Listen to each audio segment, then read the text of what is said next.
Resilience means to me is to grow despite going through a lot.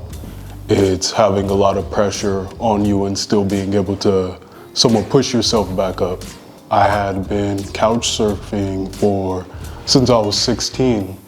By the time I was 18, I ended up on my sister's couch, and eventually she said, "Hey, this program can help you out a ton. They've helped me out." And she sent me the address and everything, and I went over, and the first person I ran into was actually my son. And he chatted with me and everything, got my contact information, and yeah, that's basically how I ended up with Sanctuary of Hope. For my son, he's definitely always, "Hey, I want to make sure we get some time together." And there's always these conversations that I have with my son that are uplifting. He taught me how to tie a tie, and whenever I spend time with my son, it's always this genuine, "Hey, I want to know what you're doing. I want to give you any advice that I have." He's always I want to share whatever wisdom I have to you, and I want to know what you're learning at the moment. And I really appreciated those times, Conversations with him really mean a lot to me. I think for Andre, I saw him as like this guardian for me through my journey through Sanctuary of Hope.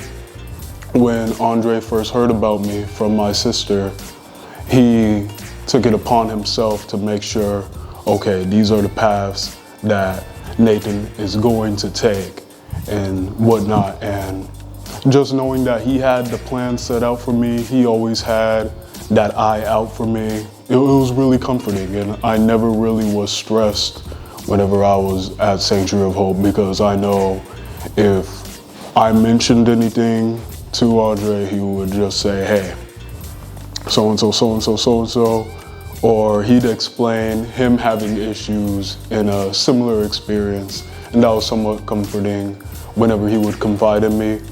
And it was just a lot of comfort and security whenever it came with Andre.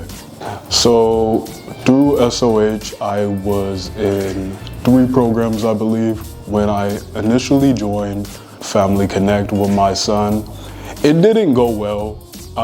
Unfortunately, I didn't really feel the urge to have any connections, like strong connections with any family outside.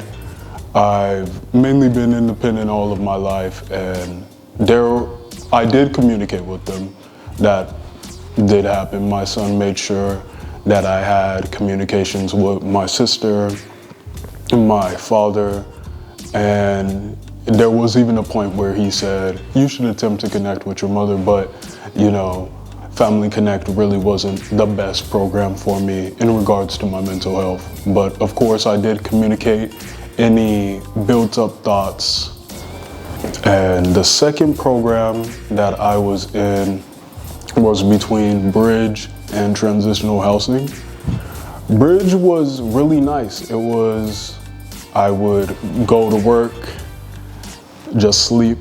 I think Bridge meant a lot to me. And it was, sadly enough, the first time that I really had a bed.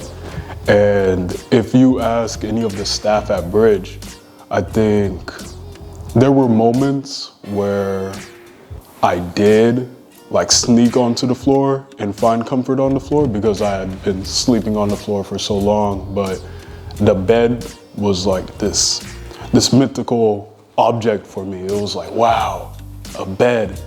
And it was just the little things. The little things really meant a lot to me, Every now and then, just whenever they would cook up meals or whatnot. I had a lot of support at Bridge. Even now, I have a lot of support, but every time I'd wake up, the staff would say, "We're so proud of you. You're doing great." And when I heard it, it was somewhat of a shock for me. It was like, oh wow, someone's praising me. And just hearing those things, it didn't immediately hit me. Those little things, I really appreciated that.